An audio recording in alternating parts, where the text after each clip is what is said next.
All right, here we go. Brand new Flyers Daily for the 13th. Friday the 13th. I didn't even realize it was Friday the 13th. Being Jason, a former goalie, Friday the 13th, always fun. It is the brand new episode of Flyers Daily presented by Ticketmaster. Make more memories live. Tonight, we get to watch hockey. Damn, I'm so excited to be heading up to Lehigh Valley. Brian Smith and I will have the game tonight and tomorrow night streamed with video on PhiladelphiaFlyers.com. So if you can't make it up to the PPL Center in Allentown, check it out there. Go to PhiladelphiaFlyers.com. Tonight at 7 o'clock, it'll be the Flyers rookies versus the Rangers rookies. Same two combatants tomorrow night, but at 5 o'clock, each from the PPL Center. And it's going to be a lot of fun because tonight we're going to see Matvey Michkov. He is playing tonight.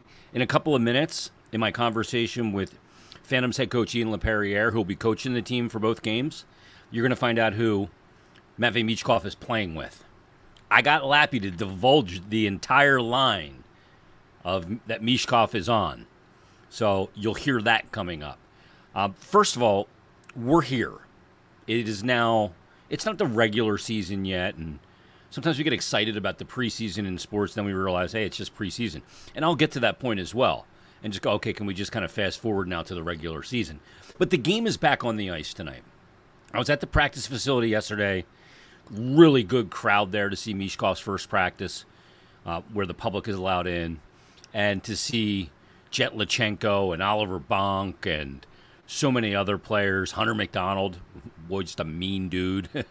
Carson Bjarnason in net and everything else that goes with it.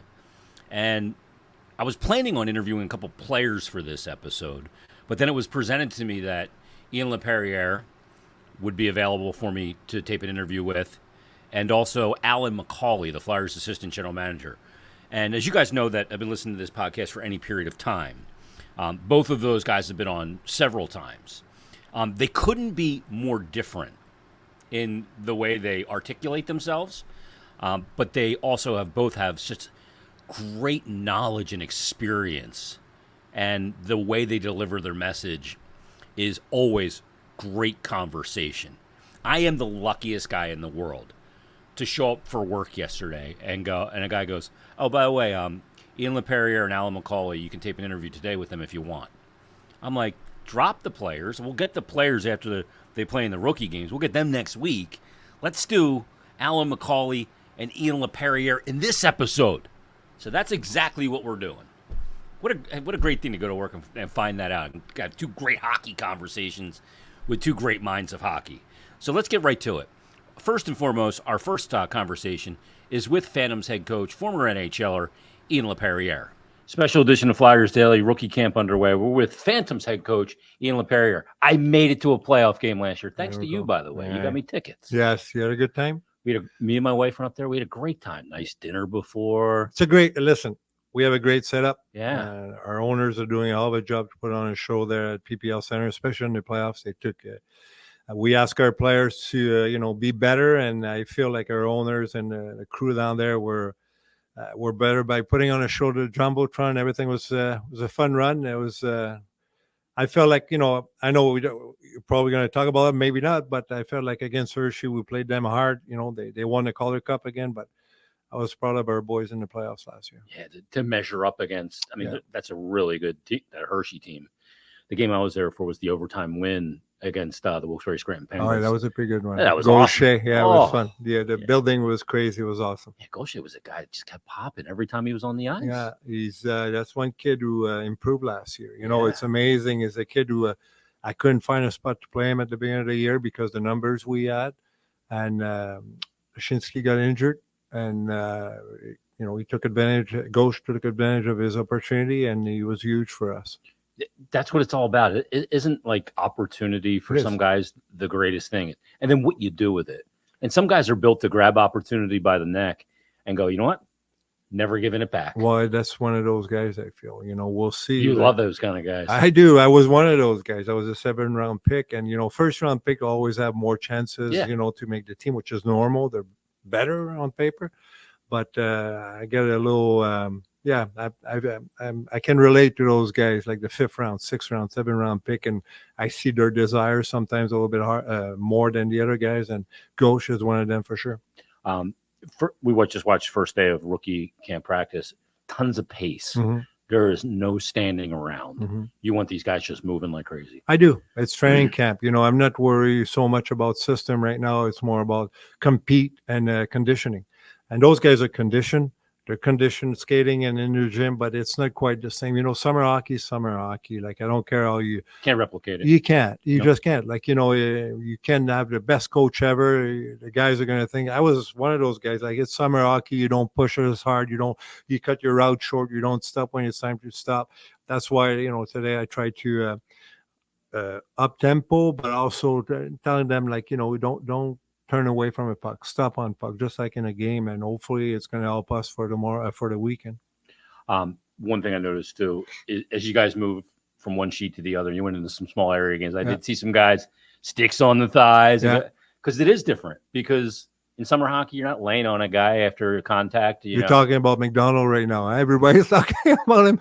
I know SOB, man. I know, but I love the kid. He's got a you couldn't miss it on the ice today. That's his thinking. Like, I love guys like that. I will get noticed. And he's a 6th-round pick, isn't he? Like, he's one of those kids that he's not trying to, though. It's just who he is. I know, but that's part of it. Like, you got to know, you want to get noticed. You're out there, and I noticed that. And those guys in there in the presser, they know, they talked about the same, they didn't want to mention him, but they were talking about him, and we all noticed. And if we did, me and you, Torts did. That means Danny did. That means Jonesy You couldn't miss it. Couldn't miss it. So good for him.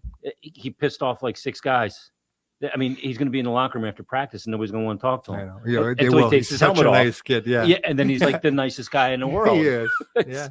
It's such a kind of a contradiction of the way he's off the ice. As soon as the helmet goes on, dude just snaps into a different stratosphere. Most of the guys are like that. Can you? No, you can't teach me. You can't. And I always use the example of Zach Ronaldo years ago. People are like, yeah, he's crazy. I'm like, I'll work with crazy. It's hard to put extra motivation or extra meanness in a guy, and it's easier to calm a guy down than, Risto, same thing. Yeah. Put some guardrails on him. Yeah. It's, I think it's a great quality to have. Let me ask you about a guy that you had last year, and we just talked to Alan McCauley about him, Emil Andre. Yeah. Got the 4 games in the NHL. I think they're really important to get those games, feel it, know what it feels like to play NHL games. When you got him back last year, I talked throughout a season about guys that come back to you, but they come with the right attitude, going, okay, let me take what I learned, what I need to do, and apply it here so that when I go back there, I can stay for good. What was it like with Emil? Well, Emil got injured. He got hurt, like he had a concussion. The first game he came back to us, got crushed against Hartford. And it took him a while before he came back. So it was a rough start for him. Got cut from the Flyers, came to us, first game, got injured. So it was a battle. But I talked to him today after practice. He looks faster. And I told him that. I'm like, you did something different. He's like, yeah, I changed my program, my training program. A little more burst? More burst to his game. And at his size, he needs that. Yeah. It's one of the guys. Yeah, he does. Or he can't go, especially at the next level, to be physical with a guy in a one-on-one battle. He's got to pick up that puck with speed. And he did the work. And I give him props because you go home, he had a pretty good year for us. He finished strong. Yeah, he did. In the playoffs, he was great. So he could have went home and said, I figured it out. No, he's like, okay, I need to work on my quickness. And he did. And all credit to him. And hopefully tomorrow he's going to be better. Games are different, but just to watch him in practice today, he looks a lot faster than he did last year. One of the big things is him on retrievals, going back, putting his body in the right position, having the option to handle a retrieval in different ways. Yep. Because he's never going to be a big guy. No. That is. No, you won't be McDonald. Mac can go a little bit slower because he knows he's getting the 20 extra pounds that he guys too. Huh? He just envelops. That's guys. it. But Andy can't play like that. So, he worked at it, and I'm looking forward to seeing him. Obviously, a big storyline here at camp is Matvey Michkov. Really? How do you know this? I mean, you put him in the circle to lead the stretches at the end of practice. There, he's hiding it. Like this kid is everything right now for this organization. I think so. I just did the presser there. There were 4 cameras. I've never seen that in 4 years running that rookie camp. Yeah. Excitement in town. It should be. Yeah. What I saw today and last week when I was there watching those guys skate, there's something special about him. You talk to him. He wants to be here. It's good morning every morning. Shake everybody's hands. working on his English. He's excited. He's excited. Yeah. It shows that he wants to be here. And I think where the organization is rebuilding and the way it's going, it's perfect timing that he came over, 2 years early, I guess. Matt, Lap, you get him 2 years early, like you mentioned, at 19. Mm-hmm. So you can. A lot of Russians don't get here till 23. They have some things that are ingrained in them, and these are key developmental years in your timeline as a hockey player. To get them early, what does it mean to start that process right now? And it's going to be great for him. You won't have to pick up those bad habits that you're talking about, and I feel like he's got the perfect coaching staff to do that. Torts got tons of experience with Shazi and Rocky and all their staff there. Timing couldn't be any better. So is he going to dominate? Who knows? Maybe he will, but rarely guys come over in the first year to dominate. That's a big ask. It is. It's the best league in the world. That's what people's got. And he's going to be targeted too. No doubt. For sure he will be. And that's why you need guys like Hathaway and Laperriere to make sure that guys are respectful a little bit. Because I know if I was on the other side, I'd go after him. And there's still guys like that in the game.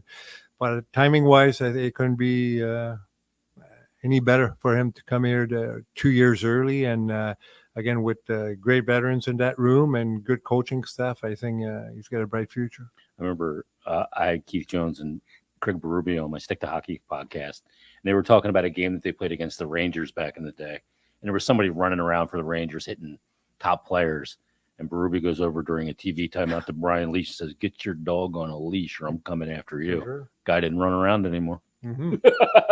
Yeah, it's still around. It's not like when Chief was playing, but it's still there. You get guys that will go like, okay, I might not go after your tough guy, but I'll go after your skill guy. So that skill guy's like, you know what? Goes, easy up. I'm not dealing with Chief. No. Even at 57, whatever he is now, I wouldn't want to deal with Chief either.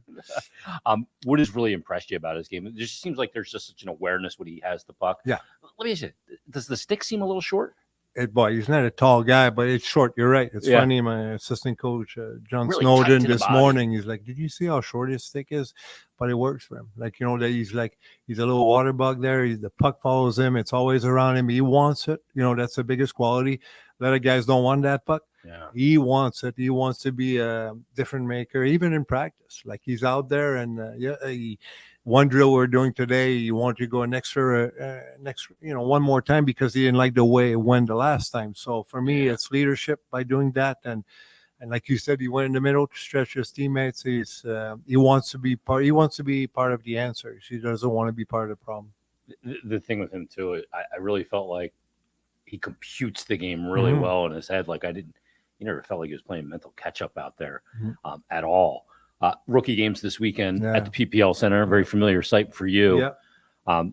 I know you don't approach it from a system standpoint. We talked about this last year, but you just want your guys to go out there and control what they can control and compete. Compete and show us who they are. Yeah. Don't try to be somebody you're not. Yeah. And that's my message every camp. Like, if you're a skill player, be a skill player. If you're a physical player, be a physical player. Don't try to be somebody you're not. Try to be the player that got you drafted, got you here. So show us what you got. And that's going to be the same message tomorrow before the game. And I'm excited. It's our building's great. We have a great fans, and I hope and I'm sure a lot of fans from Philly, knowing that Michkov's going to play tomorrow, are going to make that drive and come and see. Tomorrow, you mean tonight, because this is airing on Friday. I'm sorry. So, sorry, my bad. I don't want people to show up Saturday. I shouldn't know. Sorry. Tonight.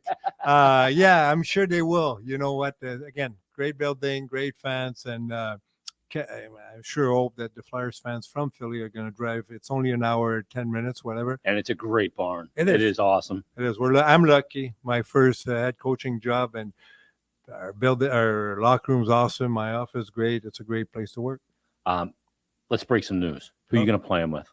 Lachenko in the middle? Yep. And who's the other winger? Who would you put? Samu. No. And again, that's not my call. It's my boss. We all have bosses. Okay, who's the other winger then? Desi's going to play on the. Okay. Yep. All right. So that you got a little defensive responsibility with Desi and experience too. I know, Desi's a smart player. He's a cerebral player. It's going to help him, and he's probably going to take care of some of those two kids' mistakes.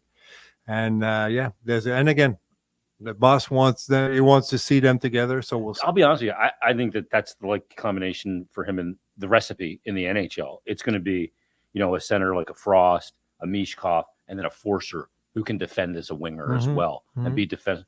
But then Forcer in the offensive zone. Yeah. While these two are getting all the attention because they're going crazy with all this skill with Frost and Michkov, Forcer's ready to, hey, team me up and I'll bomb you because he can shoot the puck like a maniac. That's not it won't be our worries, but mine or yours. It's going to be Torts and those guys. They're going to have, I think they have plenty of options to put, but it's not my decision. But there's a lot of experience and skills downstairs that are going to help him become a pretty good NHL player. You're watching Jet skate, like you see it. You go, man, if I could just skate like that. No kidding. Like the two strides, and he never looks tired. You got to love him because he is one fit kid. Yeah, well, fit and just the way, I don't know, those kids today, they skate and they never look tired. I was so slow and I looked like I played 25 minutes. Those guys, it's impressive to see, and especially that's his first camp. He's got the nerves. I'm talking about Jet. Yeah. He's got the nerves, and, everybody's watching. He's a first-round pick, so people are watching him.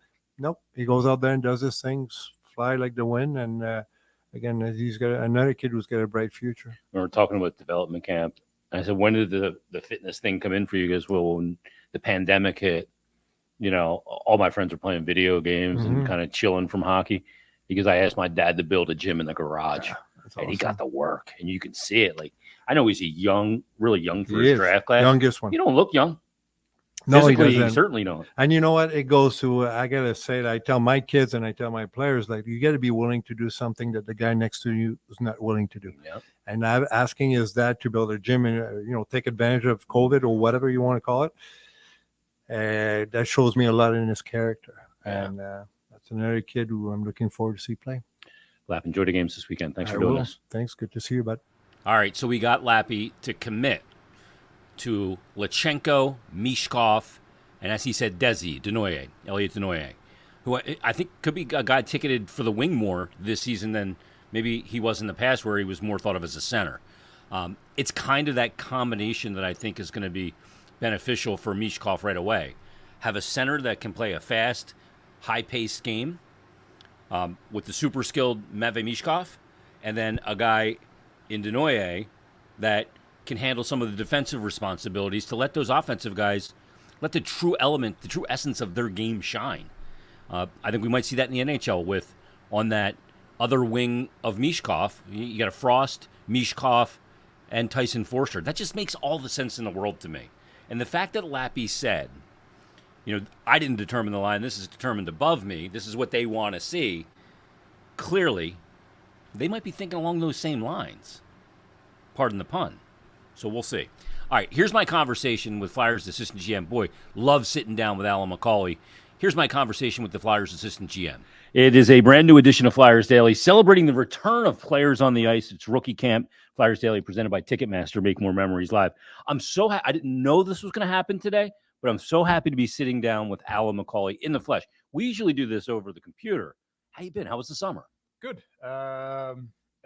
Busy enough, but also relaxing enough. Got back north to visit with family, and as we were discussing before, just play some golf with my father and spend some time with my kids and kind of just kind of reset as the season goes along. It's a grind for the players and lots of work to be accomplished by staff and management, and I'm happy to be back here and around the players, and had our new puppy. Is 6 months old. What do you have? A Australian Labradoodle. So she's a little fuzzball, and she was here this morning. I took her. I'm trying to get her introduced to the surroundings and a little more comfortable, and hopefully a little less barking. And she spent some time down in the weight room with the guys, which was pretty entertaining, and there was less barking, so that was a positive. And hopefully she'll get around a little more often, but enjoying being back here. One of the things about this great sport is that you have the season, and it's very intense from right now, the start of rookie camp, till whenever it ends. But you do have that opportunity in the summer to re-find your center, because even if you're not playing and you played, and you know what those rigors are like, the physical, mental, emotional exhaustion, but then to reconnect in those ways and find your center in the off season, I think is enormous, because there's only one way to do this sport when it's in season, and that's 110 miles an hour. So good to kind of reboot, isn't it? Absolutely. Yeah, we only kind of know one method, and that's, Everything hard. Yes. Full steam ahead.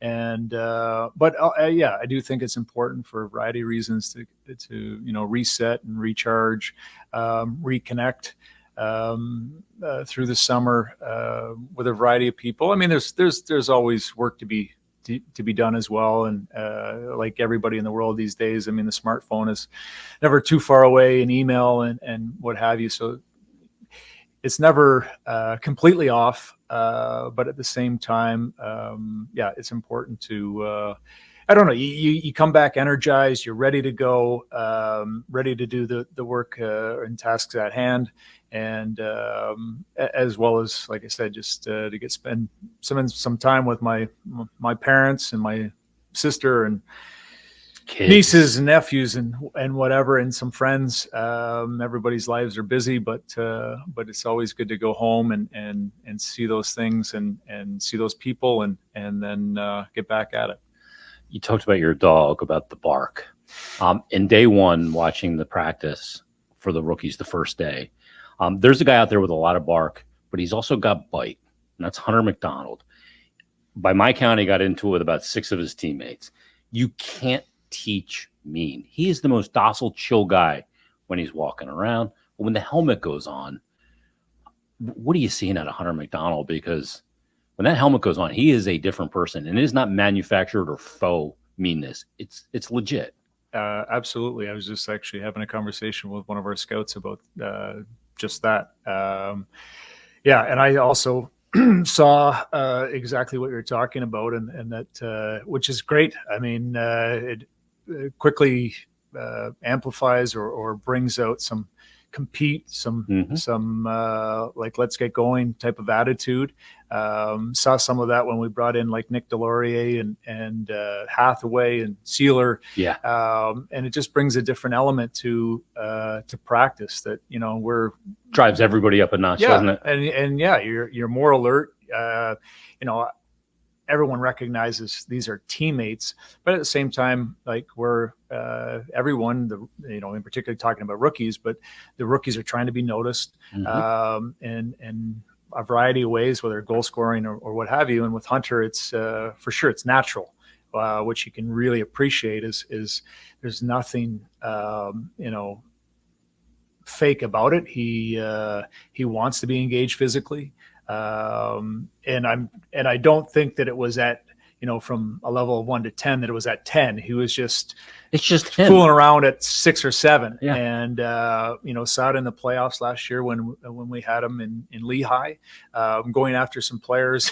I was like, okay, Hunter, like I love it. I love the aggression and the assertiveness, but at the same time, just easing at the deep end a little bit here. Yeah. But that's just his mentality. Yeah. And I agree. I mean, one thing I love about him is how, not casual, but just he's very personable. He's very likable. He's very relaxed off the ice. And yet, and I played with guys like that. And then, it's almost like you flip a switch when you totally different person. Put on the jersey and the helmet, and it's like, we're getting after this. Yeah. And I love that about players like that bring that competitive edge every day, because that's just who they are. Yeah. You can see it sometimes in players when they do it, and it just doesn't feel natural with him. It just, it's natural. And by the end of this rookie camp, there's gonna be players like, geez, God, I'm so tired of going against this guy. You want him on the opposition, not playing against him. Let me ask you about, as a guy who was director of player personnel and been in this game a long time, in AGM now, the habits of certain players from different parts of the globe. You get players, whether it's a Tuomala who played over in Sweden, or obviously Michkov now comes from the KHL, and they all have different influences in what they've been coached and their habits and all of those things. How pronounced is that different? The game is different in different areas. How pronounced is that difference, and how is it to get them into this North American game? Yeah, I think, they do bring different, habits, different Traits. Traits, training techniques, which I think only enhances our, say our development staff and working with some of these guys. And it's a two-way street. I think that, we're able to encourage different things, bring out different things in them as well, by teaching them different things than they may have learned, overseas or wherever they grew up playing and whatever their focus was. And I think that's why you see growth in the players, because, maybe their sole focus was, I'm just going to really, concentrate on skating or shooting or one-on-ones or whatever it may be. And then, our staff starts to work with these guys and encourage, different components to their game. And I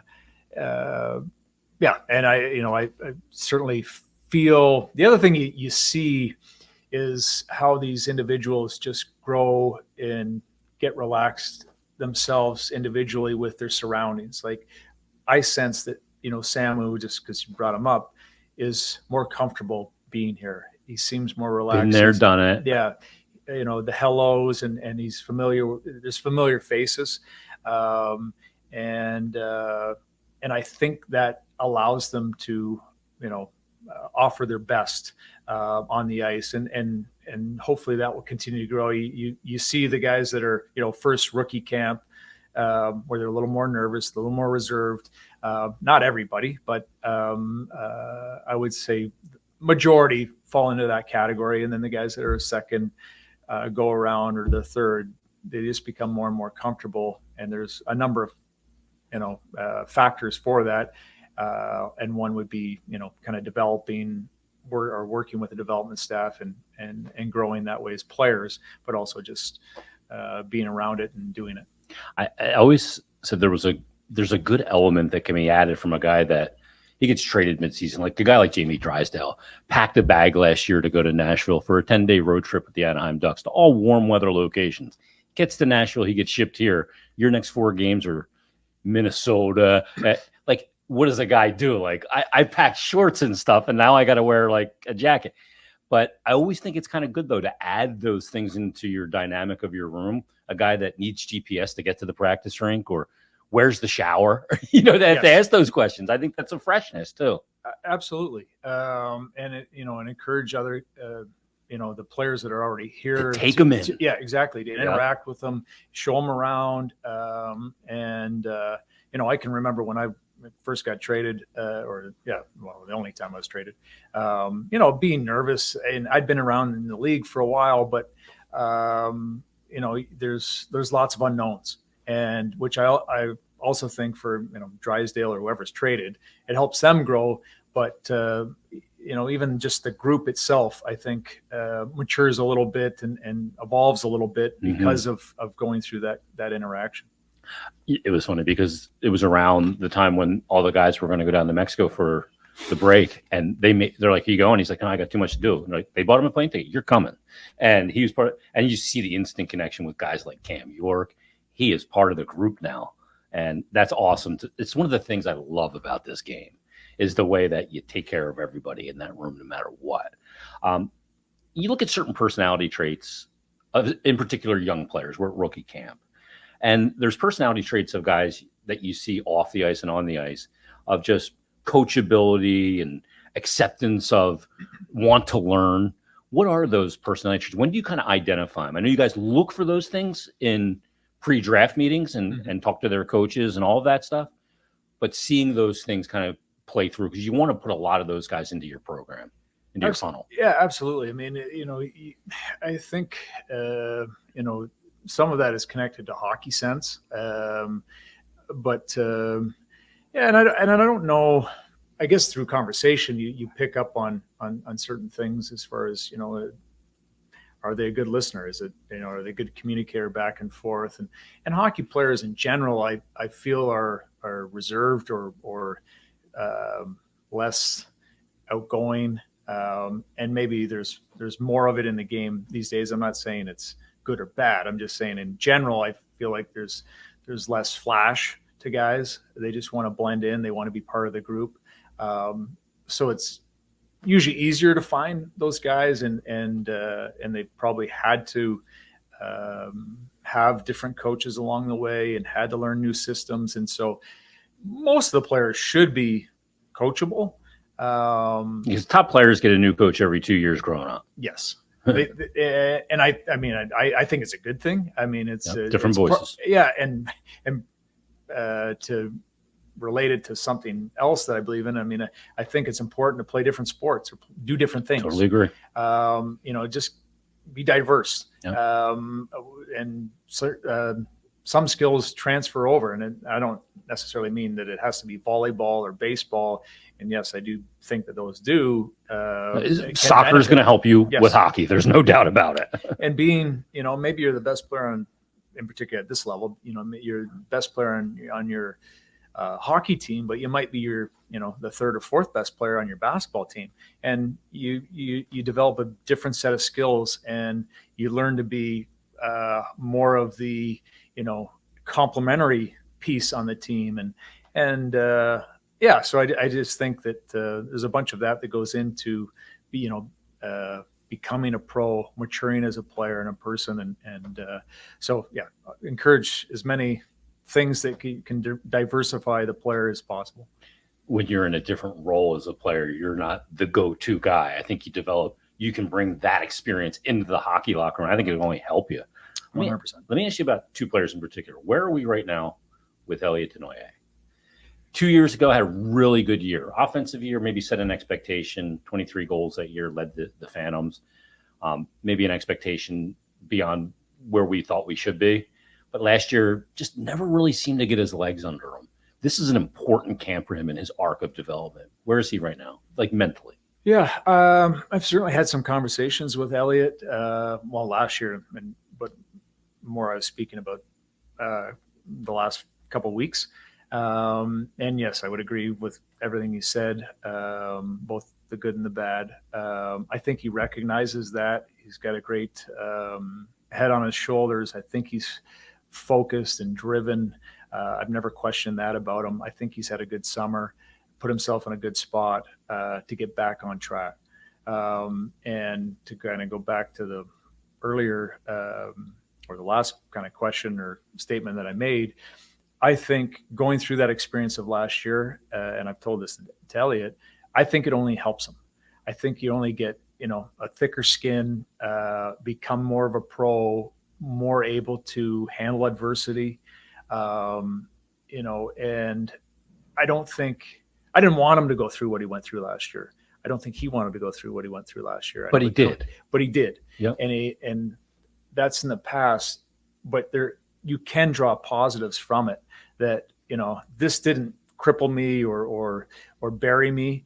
And now I'm going to be that much better for it. Like if I was set up with a certain set of tools going into whatever it was, 22-23 season. And then, 23-24, this happened. And then I grow from it. Now, all of a sudden your bag of tools is even bigger and you're able to handle that much more moving forward. And so that's kind of been my message to him. It seems like mentally he's in a good spot. Physically he looks good. And then you got to get out there and play. And, it'd always be great. Had some conversations today with some fans around. You'd love that everybody or any of your young players, they start off at, whatever it is, 10, and then the next year they're at 20, and then the next year at 30. Not realistic. But it's never that, such a smooth ascension to success. There's always bumps in the road. There's some guys that do go on that nice trajectory into being a successful pro. But you're naive to think that that's going to happen. So does he come back, into that realm of what he was in year one? That's the hope. I think that last year was an anomaly, that it's not what he's about, or what he's capable of. And I know that he believes that. So very optimistic about where Elliot gets to this year. if I had a nickel for every time I said development isn't a straight line, I'd be on a yacht right now in the French Riviera. I remember talking to Sam Harrison last year. I think it was at the Carnival, and he had a really rough performance just prior to that. And I was talking to him before we taped an interview, and I said, don't let that game define you. Don't let that performance define you. You gave up 6, you got pulled, okay? But that doesn't define you as a player. Yeah, it's just a bump in the road. And it's one thing that's wonderful about Sam, and I wouldn't say it's a strength of mine. I wish it was, but yeah, one thing that I've come to know about Sam is his ability to just put that aside or put that in the past and be like, no, today's a new day. I'm back at it. Yeah, and I don't know if it was one game or it became 2, but like very quickly he was back. And yeah, I think the better players or the great players, they have that mentality. It's like I heard Jordan with a phrase or a comment or an answer where maybe it's just a mentality like, yeah, I missed the last 6 shots, but I'm making the next one, so give me the ball. And so I think that anybody that has that kind of mentality that can kind of quickly reset, the better, especially in the pro game, because you're playing against some of the best, or you're playing against the best players in the world, and on any given night, they're going to get the better of you. Last one for you, Emil Andrath. He had a really good camp last year. I think he really opened some eyes last year. He ended up with 4 games in the league. As you guys, I think, dressed 14 different defensemen last year. But it became pretty apparent that, in particular, maybe on retrievals and handling the physicality and the lack of time in this game, that he needed time in the AHL. This is an important camp for him to kind of build on, that side-by-side comparison. This is where he was last year. This is where he is now. The progress that he made. What have you seen from Emil? I know we only have 1 practice in the books right now. His awareness on the ice is something that sticks out to me right away. Head up, always calculating. He does not play mentally from behind on the ice at all, so that when he gets the puck, he already knows his options. He's not looking for them. Where's Emil? Yeah. No, I mean, I think last year was an important year for Emil, to come over here, play on North American ice, North American game. And there were bumps in the road. Like, yeah, I think it started great, and then, kind of came crashing down, and then he built himself back up as the season went along and played some of his best hockey at the end of the year. And through conversation, he has, similar to, and something you mentioned before, like his personality kind of shines through on the ice. Like he is an assertive, confident individual, push the straightforward, game. And he wants to make things happen.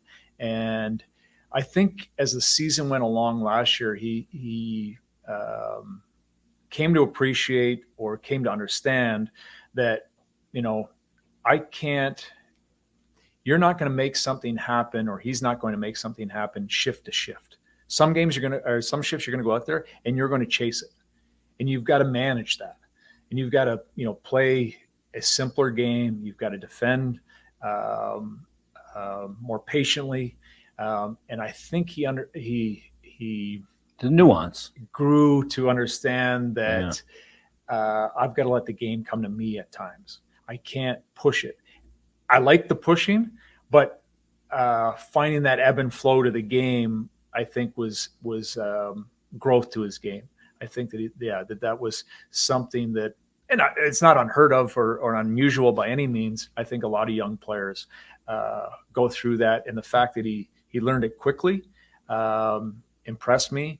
And so I'm also very curious to see how that knowledge plays itself out in this training camp moving forward in say year 2. Those 4 games, I think he can take that. They're so important that he knows what it's like to be on NHL ice, feel it. I think he's a guy that, too, at his size, will kind of get into board battles and was used to guys kind of maybe taking his size for granted, so he could kind of come in a little hard. You saw him try and do that a couple of times last year, and he went the other way and got blown up. It was like, okay, this is there. Nobody's taking me for granted here at all because I'm a little shorter. Yes, yeah, learning experience all the way around, and like I said, I felt like he he took his lumps early, and then understood. Okay, this is how I'm going to have to manage my game. Yeah. And here I can be assertive, and here I need to be a little more patient and cautious. And he's going to make mistakes. But the one thing that I love about him is that passion and compete. That's constant. He wants to make a difference, and he will. But he has to wait for those opportunities to arise. Situational hockey. Sometimes it's good to just go out and have a shift that's between the top of the circles of each zone. You need something. Sometimes in a game you go, I just need a shift where nothing happens to calm it down. And that's situational awareness. Alan, thanks for doing this. I appreciate it. Enjoy this camp. Enjoy the season. I always love talking to you, and I know everybody else loves hearing you. So thanks for doing this. Excellent. Anytime. Thank you. There he is, Flyers Assistant General Manager Alan McCauley, joining us on this episode of Flyers Daily. Flyers Rangers tonight, Flyers Rangers Saturday. Bill Meltzer joins us on Monday. We'll have impressions of the game and much more as rookie camp is underway. Hockey is back, everybody. Thanks for listening. Thanks for watching. We'll talk to you next time on a brand new Flyers Daily.